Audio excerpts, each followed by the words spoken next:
compartir una pequeña porción de la palabra, que el Señor pueda ministrarnos, que el Señor pueda hablarnos, amén. Gloria a Dios. Yo tengo mi Biblia abierta al libro de Deuteronomio, capítulo 20. Deuteronomio capítulo 20, versículo 1, amén.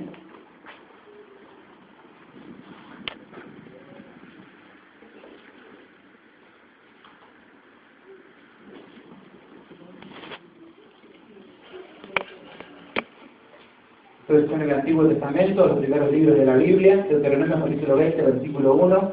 Si usted tiene Biblia, puede buscarlo, amén, para leer el pasaje. Estamos comenzando este mes de marzo, con todo, gracias a Dios. Hoy, gracias al Señor, se pudo largar el grupo de niños, como recién se estaba diciendo, amén, y estamos contentos por eso, amén. Cuando a veces el trabajo con los niños es una cosa muy especial, y entonces a partir de cada domingo, si Dios quiere, después a partir de las 10 de la mañana, va a estar abierta, ¿no es cierto?, el departamento de niños, acá con la escuelita dominical, creo que quieren hacer un coro, y muchas cosas más, amén. Y yo recuerdo mis primeros días cuando fui a la escuelita dominical, y ahí nos daban para que pintáramos y qué sé yo, y sin embargo hoy me encuentro acá predicando de la palabra del Señor, amén.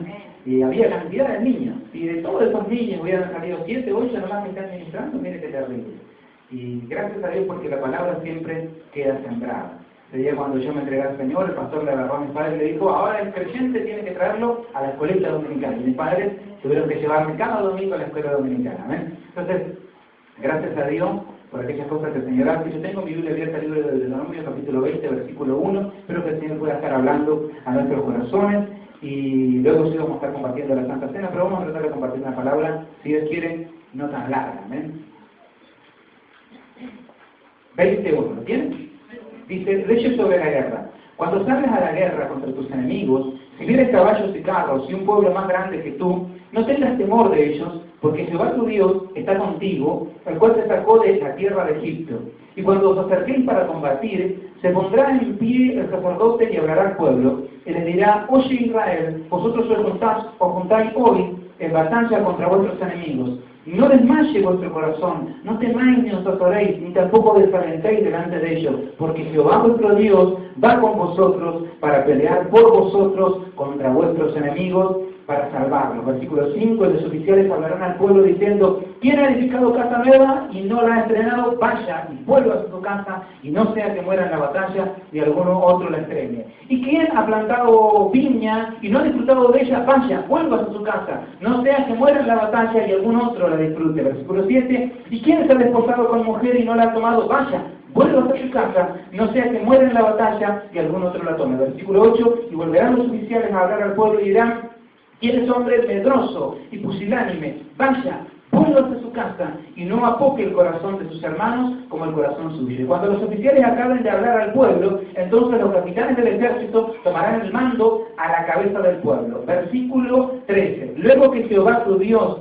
la entregue en tu mano, herirás a todo varón suyo a filo de espada. Solamente las mujeres y los niños y los animales y todo lo que haya en la ciudad, todo su botín tomarás para ti, y comerás del botín de tus enemigos, los cuales Jehová tu Dios te entregó. Así harás a todas las ciudades que estén muy lejos de ti, que no sean las ciudades de estas naciones. Pero de las ciudades de estos pueblos que Jehová tu Dios te da por heredad, ninguna persona dejarás con vida, sino que lo destruirás completamente, al eteo, al amorreo, al cananeo, al fereceo, al heveo, al jebuseo, como Jehová tu Dios te ha mandado, para que no os enseñen a hacer según todas sus abominaciones que ellos han hecho para sus dioses, y pequéis contra Jehová vuestro Dios. Amén. Hasta aquí la palabra.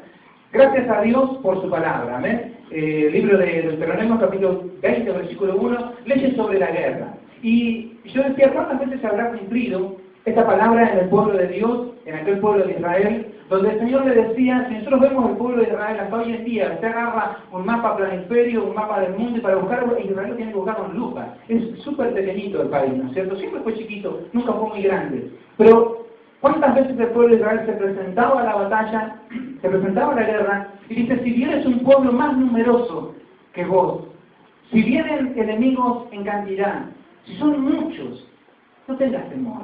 No mires cuántos son.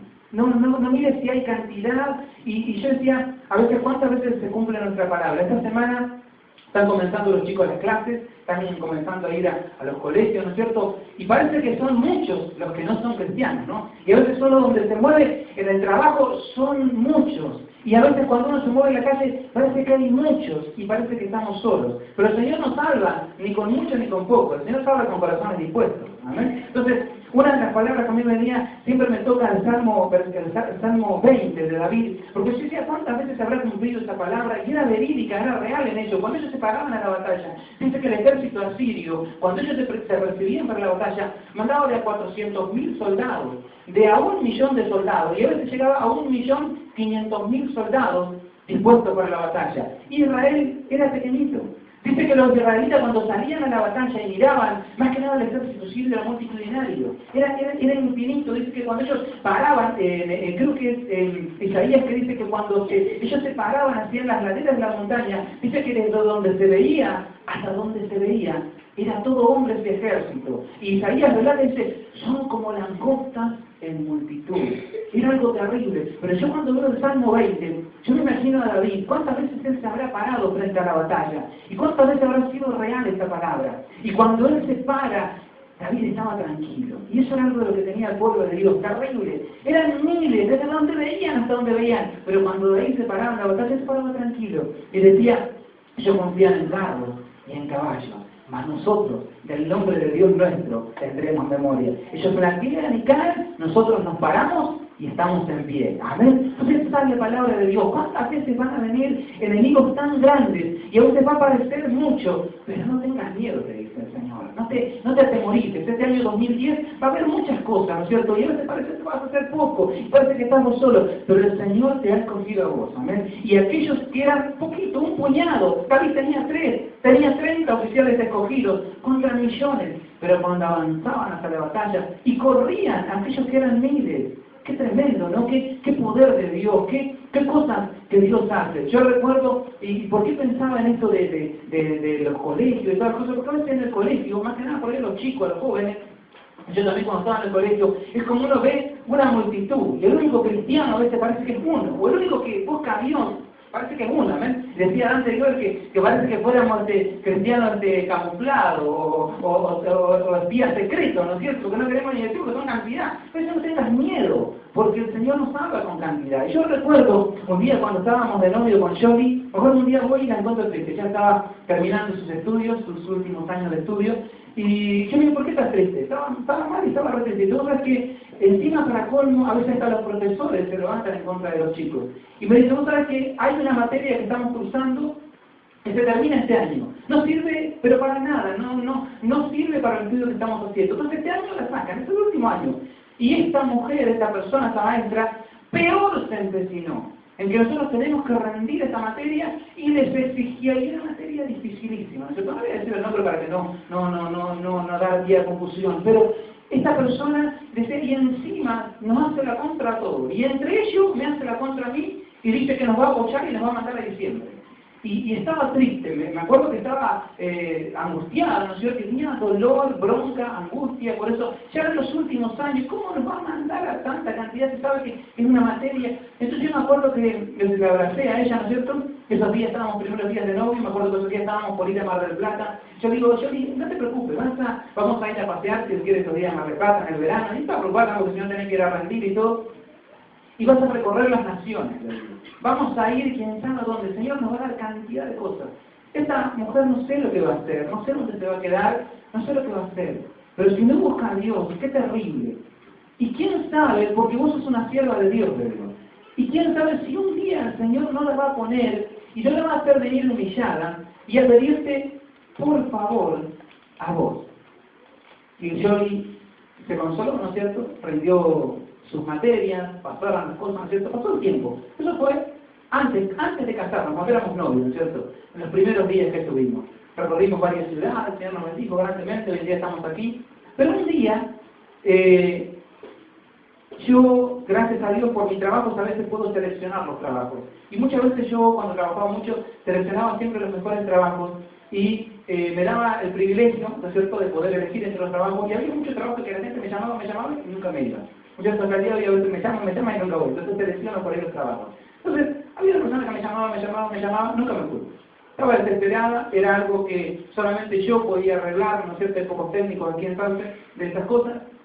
Entonces, esta persona me estaba buscando a mí. Un día, esta persona justamente era ni más ni menos que la maestra de mi señora.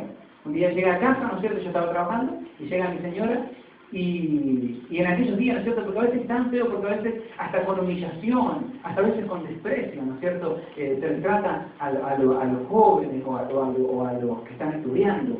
Y Yolanda me decía, encima tiene mucho desprecio hacia nosotros. Y ese día se acercó y le decía, señora, se trataba de señora, mi esposo que ya estaba conmigo, me dice, por favor, yo necesito que por favor venga su esposo a buscarme. Él venga a hacer este trabajo. Yo necesito que venga a hacer este trabajo. Y le pidió casi que suplicando, porque no viene. Y si usted lo convence, le decía a mi señora, él capaz que pueda ir. Me acuerdo que yo llegué a casa y me dice, yo pensé que viene esa señora y está desesperada. Casi no está desesperada que por favor vos vayas a su casa. Entonces yo me acuerdo, y yo le digo, habían pasado muchos años, ¿no es cierto? Yo no fui por nada, sino porque no tenía tiempo, andaba haciendo otras cosas. Entonces, cuando Yoli me habla así, y yo me recordé al instante, yo le digo, ¿te acordando que hace muchos años yo te había dicho, Yoli? Y me agarra y yo le dice, fue de lo primero que me acordé, cuando vino esta persona tan desesperada. Yo dije, qué terrible. Y me acuerdo que Yoli me dice, entonces, y encima es tan tremendo, ¿no? Porque yo le digo, Yolanda, si vos querés que yo vaya, yo voy, si no, no voy a ir. Pero dice que la mujer sabia tiene misericordia y da y presta, por eso es mujer sabia. Y mi señora es misericordiosa, gracias a Dios. Y ella me dice, andá, por favor, andá. Bueno, después hice mucho trabajo, pero yo decía, qué tremendo, ¿no? Porque a veces el peso de los años y el respaldo del Señor es tan tremendo. Por eso no tengas miedo en este año. Si hay cosas que van a venir en contra tuyo, no tengas miedo. Vos ves cosas que por ahí ese día me puse triste porque la habían hecho llorar a ella, ¿no es cierto? Estaba mal, estaba desilusionada. Pero yo decía, el Señor tiene preparadas cuántas cosas para vos. Y somos los siervos del Señor. No te olvides, yo le decía, no te olvides que vos sos la sierva del Señor. Y el Señor te va a levantar. Dios decía, el que te toca a la niña de mis ojos. ¿Sabes? Yo me acordé y leía un poema, ¿no es cierto? Los otros días tan tremendo, donde decía, si el dolor te abate, si el cansancio de tus miembros te entumece, haz como el árbol seco reverdece, como el germen enterrado late, ruge, alienta, grita, anda, combate, vibra, ondula, retruena, resplandece, haz como el río con la lluvia, crece, y como el mar contra la roca, bate, de la tormenta al iracundo empuje, no has de vagar como la oveja triste, sino ruge como la piedra ruge, levántate, revuélvete, resiste, haz como el toro acorralado, muge, o como el toro que no muge, embiste. Me gustaba esta palabra a mí y me decía, no, haz la parte final donde dice, haz como el toro acorralado, muge, y cuando no muge, embiste, avanza contra todo. Yo recordaba la palabra del salmista, porque por ahí el toro, ¿no es cierto? Pero el salmista decía, tú aumentarás mis fuerzas como las del búfalo. Cuando vienen esas tormentas, metele para adelante que tu Dios está contigo, ¿eh? Aunque sean muchos los enemigos y parezcan muchos, decirle, Señor, aumenta mis fuerzas como las del búfalo, porque parecen grandes, pero no son grandes, tu Dios es mayor. ¿Cuántos dicen amén? Gloria al Señor. Entonces a mí me venía esta palabra, ¿no? De cuántas veces va a venir el enemigo. La primera palabra que le decía, aunque tu enemigo fuera numeroso, no tengas temor. Aunque fuera grande, no tengas temor. A los jóvenes, a los que se mueven los trabajos, a los que van a ir a los colegios todavía, no tengas temor. El Señor está contigo. Amén. Entonces, una de las palabras yo también, porque a veces nosotros no entendemos que hay una guerra espiritual que vencer y que enfrentar. Cuando nosotros empezamos esta obra, con Yolanda, me acuerdo que lo que queríamos hacer nosotros, orábamos juntos y con todos los años que teníamos en el Señor, ¿no es cierto? Decíamos, queremos adorar al Señor, queremos adorar al Señor, queremos adorar al Señor, queremos adorar al Señor. Dios sabe que ese era el único pensamiento que teníamos en nuestro corazón, reunirnos a festejar y adorar al Señor con los hermanos de la iglesia. Y orábamos con Yoli y lo único que queríamos hacer eso. Cuando nosotros empezamos la obra, nos dimos cuenta de algo que ya sabíamos, ¿cierto? Que no era todo adorar al Señor, sino que el siervo del Señor tiene que estar en guerra y en lucha espiritual. Entonces había una lucha espiritual, porque cuando vos venías, nosotros venimos a la iglesia y estamos y adoramos al Señor y no entendemos, alguna vez se puede decir también que la iglesia es como la novia vestida para la guerra. Está preparada, está lista para su Señor, pero cuando sale a la calle y mientras su Señor no viene, hay una guerra, hay una lucha que ganar, hay una batalla que emprender, hay enemigos que se van a levantar. Acá oramos, clamamos, por eso es importante entonces que vos tomes la Santa Cena, que vos escuches la palabra, que vos te nutras del Señor, pero luego afuera van a venir los mismos impíos de siempre. Van a venir la misma persona que el diablo utiliza. Oye, un amigo mío que decía, me lo mandó el enemigo. Y el enemigo te va a mandar 1.000 euros. Te va a mandar 1.000 euros. Vas a ir y vas a encontrar un precio el doble en el supermercado. Pero eso no importa, porque estamos en guerra. Estamos en batalla espiritual. Y lo que a mí me daba que pensar, ¿no? Porque cuando ellos iban a salir de la guerra, dos se presentaban antes de salir de la guerra. Primero el sacerdote y después los príncipes del ejército, que eran los soldados, ¿no es cierto?, los capitanes. Y lo que me llamaba la atención, porque no es solamente adorar, sino que es también batallar. Y aquellos que no batallan son los que no toman el botín. Y lo que me daba la pauta, ¿no?, es que el general del ejército, también el sacerdote adoraba y cantaban y le inspiraba y todo, pero el general, si estás pusilánime, si tenés miedo, quedate en tu casa. Si no tenés ganas de ir, tenés otra cosa mejor, quedate en tu casa. Si no querés ir, andá y quedate en tu casa. Entonces yo decía, qué bárbaro, ¿no? Porque esa gente que se quedaba, gente que plantó una viña, gente que compró un terreno, gente que recién se casó, gente que no quería ir, ¿no es cierto? Y yo decía, ¿cuánta similitud tiene con la parábola de Jesús de las bodas y cuánta similitud tiene con la parábola de Jesús de la gran fiesta, donde el Señor invita a la fiesta y Jesús deliberadamente dice que ponen casi las mismas excusas que ponen estas personas. Una persona que dice, yo no puedo ir a la fiesta porque planté una viña, no puedo ir a la fiesta porque compré un terreno, no puedo ir a la fiesta porque recién acabo de casarme y no puedo ir a la fiesta porque no quiero. Entonces, ¿cuántas veces yo decía, qué tremendo, ¿no? Porque aquellos que no van a la guerra son los mismos que no participan de la fiesta que el Señor tiene.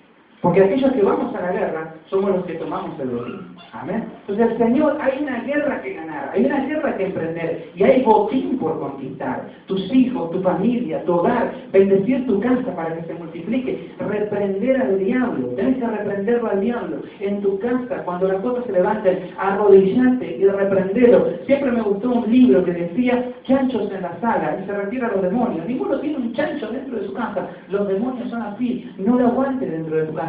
Echarlo fuera a patadas, ¿no es cierto? Orarlo, reprenderlo, no contra las personas, sino contra la obra del diablo. ¿Cuál va contra las personas? Nosotros tenemos que ir contra la obra del diablo. ¿Cuántos dicen amén? ¿Me están entendiendo la palabra? Amén. Esta es una palabra de crecimiento, de entendimiento del Señor. Una cosita más, y luego pasamos a la Santa Cena. Son dos tipos de guerras, ¿no es cierto? Una es la guerra que Dios me da para que yo conquiste. Al diablo yo le tengo que reprender, le tengo que echar y tengo que retomar las cosas que el enemigo quiso quitarme. Tus hijos, tu familia, tu hogar, tu economía, tu presente, tu futuro, tus cosas, tenés que reclamarle al diablo y tomarlas vos en posesión. La abundancia material, la abundancia espiritual, reprender al diablo. No es una condición de los escogidos de Dios. ¿Amén? Los hijos de Dios vamos a bendición, a tomar y a conquistar. Ahora, lo que a mí me llamaba la atención es que las otras ciudades, hay unas ciudades, las ciudades del cananeo, del hebreo, del pereceo, del jebuseo, de todo eso, dice, arrasarás por completo.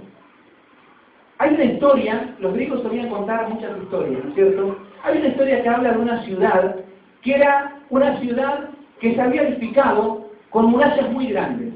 Esta ciudad estaba preparada tremendamente para la guerra. Esta ciudad amurallada, no solamente que tenía unas murallas impenetrables prácticamente, sino que también tenía abastecimiento de comida, tenía irrigación, tenía fuentes naturales de agua, tenía canales subterráneos por los cuales salir a escondidas si querían de la ciudad, y podían estar fortificados y amurallados durante mucho tiempo, no durante un día ni durante dos, sino durante años enteros.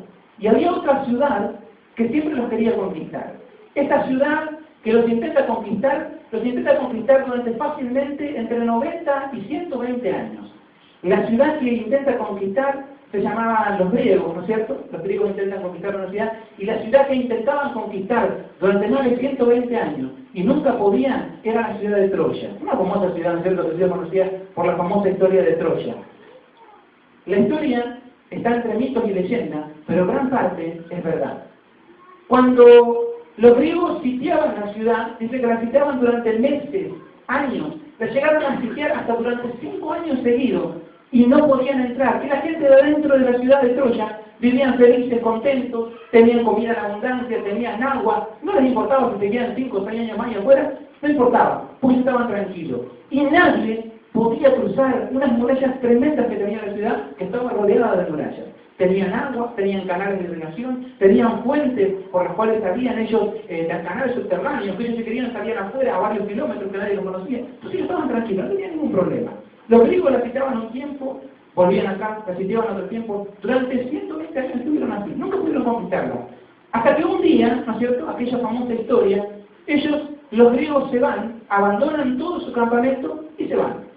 Pero antes de irse, como derrotados, como rendidos, dejan en la puerta de la ciudad de Troya aquel famoso caballo de Troya, un caballo de madera gigantesco hecho de obra artesanal, y los troyanos salen al muro y ven, y dicen, los griegos se van, nos abandonan, se rindieron. Es más, tan tremendos son estos griegos que reconocieron que somos mejores que ellos y hasta nos dan un regalo. Entonces, qué caballo, qué bueno que estaba el dinero en la puerta, ¿no es cierto? Durante todo el día estuvo el caballo en la puerta, a la noche los troyanos abren la puerta y entran en el caballo, cierran la puerta. Qué bueno que está esto, hace festejan, toda la noche, ¿no es cierto? Hasta que se termina el festejo, descansan todos, se van todos a dormir, hay un silencio, pero ese caballo era hueco. Así como a los sauceños son destinos, ¿cierto? Que es hueca, el diablo siempre viene con huecas, con mentiras, con cosas. Y ese caballo no era macizo, tenía adentro unos huecos donde había soldados ocultos. Abren el caballo, salen del caballo cuando todos duermen, 2 o 3 soldados que estaban ahí adentro, y desde adentro de la ciudad de Troya abren las puertas. Los griegos estaban esperando afuera y entran y arrasan con la ciudad. Yo decía, qué tremendo que es el Señor, porque cuando Dios te llama a cosas que vos no tenés ni que tocar, ni que mirar, ni que acercarte, esta palabra va porque hay cosas que yo tengo que conquistar y tengo que tomar, y hay cosas que yo no me tengo ni que arrimar, porque hay cosas que el enemigo va a querer poner. Y lo importante es a veces, ¿no es cierto?, mientras ellos estaban afuera no había ningún problema, pero el Señor sabe que hay cosas que se pueden meter adentro de nuestro corazón, y dentro de nuestro corazón sí pueden hacer estragos. Yo he visto a veces cristianos, ¿no es cierto?, que dicen, no, hay que arrebatarle, por eso lo hablo en esta noche, hay que arrebatarle las maldiciones al diablo, qué sé yo, y hasta juegan a la quinela, fuman, hacen cuantas cosas, juegan a la lotería, andan en cuantas cosas que para los cristianos no es bueno que hagamos eso. Y si bien podemos hacerlo, podemos andar haciendo, que la gente lo hace, ¿no es cierto? ¿Por qué Dios dice que esas cosas no? Porque se pueden meter dentro de tu corazón. Y una vez que se meten dentro de tu corazón, es ahí donde dañan, es ahí donde lastiman. Cuando el Señor le mandaba destruir a la ciudad y le mandaba arrasar por completo, los judíos, ¿saben lo que hacían muchas veces? Guardaron ciertas casas que eran hermosas. Entonces dijeron, esta casa no la vamos a destruir. Pero los cananeos, cuando abandonaban las ciudades, hasta adentro de las paredes guardaban ídolos. Y esos ídolos después los encontraron los judíos y fue lo que después comenzaron a adorar. Porque el Señor conoce el corazón del hombre. Por eso el Señor cuando dice, no toques, no te arrimes a ciertas cosas. Hay lugares donde los cristianos no nos tenemos que meter, no tenemos que andar, no tenemos que ir. Un pastor un día, una vuelta contaba, ¿no es cierto? Y él hablaba, decía, si yo me fumo un cigarrillo, ¿es pecado? Y todos los hermanos dijeron, sí, es pecado. Entonces le preguntó, ¿por qué? Los hermanos le decían a algunos, porque eso es un vicio. Dice, no, yo no estoy hablando de un atado, estoy hablando de un cigarrillo. Entonces dice, bueno, porque le pasa que daña el cuerpo de Cristo con el humo y qué sé yo. Y si yo salgo afuera y respiro humo, a veces en la calle hay más humo que un cigarrillo no hace nada. Entonces dice que los hermanos se quedan sin argumento. Entonces dice, el problema con fumar un cigarrillo es que ese cigarrillo puede meterse dentro de mi corazón, no dentro de mis pulmones. Y luego de que empiece a fumar, puede que me atrape y nunca más deje de fumar. Ese es el problema. Entonces hay cosas que a veces se van a querer meter en tu corazón. Si vos vivís con personas que hablan mal de la iglesia, hablan mal de los hermanos, compartís con gente que difama a todo el mundo, vos no difamás, no, yo no hablo de nadie, pero si vos te juntás con ellos, esas cosas te van a querer meter en tu corazón. Por eso el Señor me decía, hay cosas a las que vos no te tenés que arrimar, no te tenés ni que acercar, no tenés que meterte en eso porque pueden ganar tu corazón, raíces de amargura. Cada uno sabe las cosas que el enemigo quiere atacar. Y en esta noche esta palabra es especial para que el Señor nos ayude a limpiar nuestro corazón y a emprender un año en bendición, en gloria. ¿Cuánta gente se metió en páginas en internet y quedaron atados a cosas inmundas, ¿no es cierto?, que el diablo le ató para siempre, ¿no es cierto? Y un día empezaron un día y metieron el caballo de Troya. y destruyó su corazón. El Señor te decía, guarda tu corazón sobre todas las cosas, porque de él mana la vida. Por eso algunas cosas nosotros tenemos que ni meternos. ¿Cuántos hermanos que hoy deberían estar hablando